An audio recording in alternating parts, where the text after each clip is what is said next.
Hello everybody, welcome back to my channel. If you're new here, welcome. And today I'm going to be reading from an anthology called Best New Horror 6. So let's jump right into it. Yard sales are more often than not a complete waste of time. Most of them are filled with worthless junk that nobody wants and the occasional hidden gem that some loser has decided to part ways with for whatever reason. This was the case for a young woman who had recently moved into an old Victorian house in the middle of nowhere. She was excited about this move, although it was accompanied by a few quirks. The house was big enough for her to hold her entire collection of porcelain dolls. No one had ever lived in the house.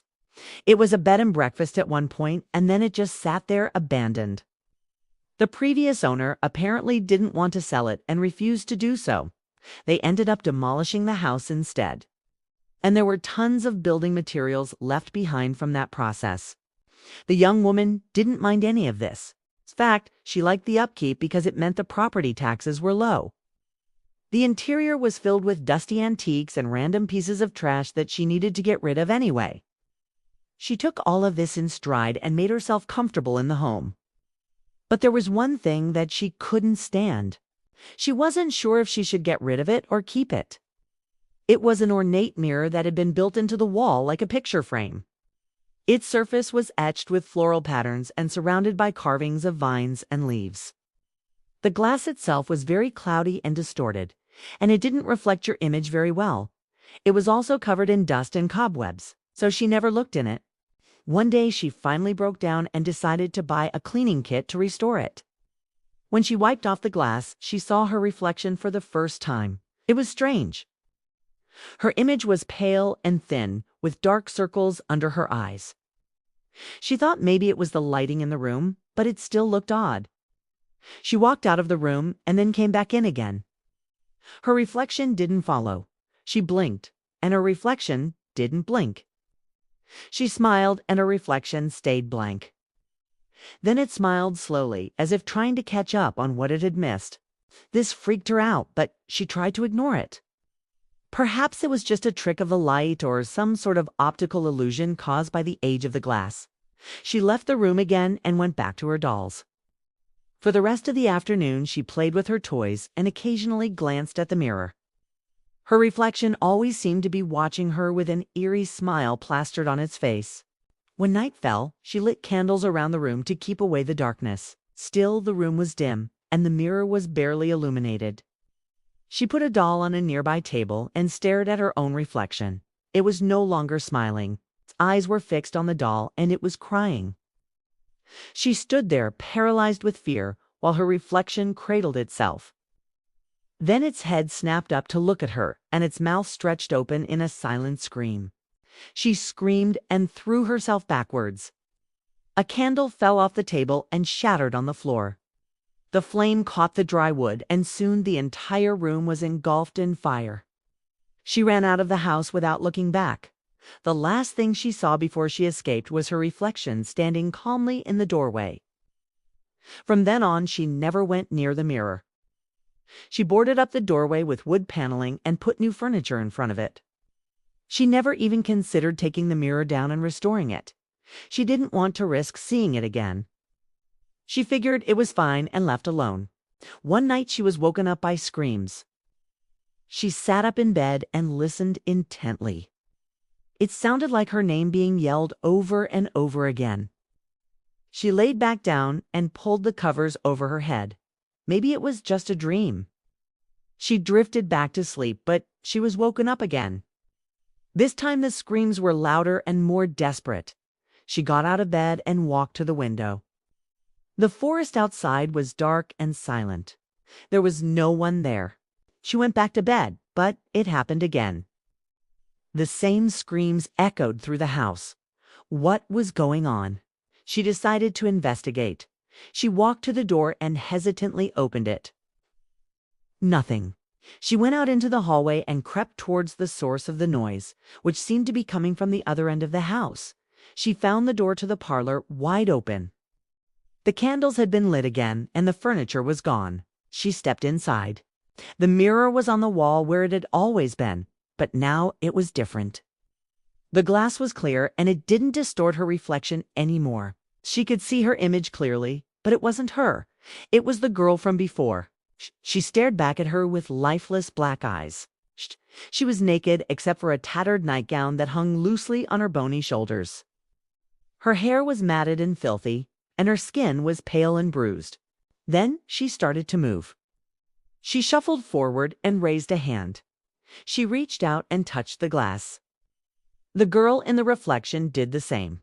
The girl from the mirror spoke. Her voice was raspy and hollow. "Help me," she rasped. "I'm trapped." "Who are you?" the young woman asked, backing away. "Don't you recognize me?" she asked. "It's me. I don't know you." "Oh my God," she whispered. "What have they done to me?"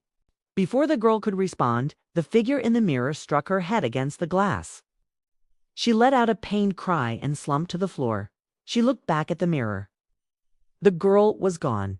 Something was very wrong here. She knew that much. But what was it? Why did the girl want to come out of the mirror? What had happened to her? Was she alive or dead? The girl had never been able to answer these questions because every time she tried to speak, the mirror would either turn black or the girl would stop her. But now she was determined to find out the truth. She had a feeling it would change everything. She needed to talk to someone, but who? She knew that the people in her life wouldn't believe her if she told them what she had seen. She was going to have to do some research on her own. While she paced the floor thinking about the situation, she didn't notice the clock on the mantel. It was late, and she had wasted most of the evening hiding under the covers like a coward. She needed to make up for lost time. First, she needed to go to the library and find out more about the mirror. Rum family had lived in the house before her, and she wanted to see if anything had happened to them. Maybe there was a record of the mirror's existence somewhere in the town's archives. As the sun began to rise, she got into her car and drove to the nearest library. She spent hours going through records and microfilms, but she turned up nothing. As she was about to give up, she found an article from the local paper about the Rum family. It was a brief piece that said the family had sold the house after years of unexplained phenomena. The police were never involved, nor was anyone hurt. The only ones who knew the truth were the family themselves. But why did they leave? What exactly was going on here? She returned home feeling frustrated. She needed another lead, something to push her forward. She couldn't just keep searching blindly. She needed to know more about the mirror. But where could she find that kind of knowledge? She thought back to the days when she was younger and her parents would take her to museums. She remembered learning about ancient artifacts and how to research them. She could try that. If the mirror was some sort of magical object, then perhaps it had been created by a certain group of people. There was a museum in a nearby city that specialized in these kinds of things. It was worth a shot. After spending most of the day driving, she arrived at the museum and hurried inside. The exhibits were mostly uninteresting until she came across one labeled Mirror of Shadows. It was exactly like hers. The placard beside it read, "This mirror is believed to have been used for summoning spirits from another dimension. Those who stare too long into its depths may become trapped inside." She felt a chill run down her spine. Could this be it? As she approached the mirror, she heard a voice behind her. "Looking for something?" She turned around to see a man holding a clipboard. He was tall and slender with slick-back gray hair and a sharp jawline. His eyes were cold and calculating. "Are you the curator?" she asked. "That's none of your business." "Do you know anything about this mirror?" "Why do you want to know?" "'Cause I think it may be mine." He stared at her for a moment, and then he spoke. "I can tell you one thing. Whatever you do, don't look in it." "Why?" He didn't answer. Instead, he turned and walked away. She knew she had to get to the bottom of this, no matter what the cost. After all, this mirror had already taken one life, and she was next. She waited until the museum was closed and everyone had gone home. Then she crept into the exhibit. The mirror shimmered in the darkness, beckoning to her like a beacon in the night. She could feel its power pulling her closer. It wanted her to come inside. It wanted her to join the girl who had become trapped inside. But she wasn't going to do that. She was going to rescue her. Armed with a crowbar, she smashed the glass and reached inside. She felt the cold surface on her fingertips and hesitated. Should she really be doing this? She didn't know what kind of danger she might be putting herself in, but she couldn't just leave the girl trapped inside forever. Taking a deep breath, she reached further. She felt something grab her hand and pull her in. Before she could react, she was falling. She landed on the ground with a thud and looked around. She was inside the mirror. It was like stepping into another world. Everything was twisted and distorted, and the air was thick with a strange fog. She could hear the girl from earlier screaming in the distance. She was trapped somewhere in this realm, but where and how could she help her? As she moved through the darkness, she realized she wasn't alone. Something else was in here with her. Something was watching her every move.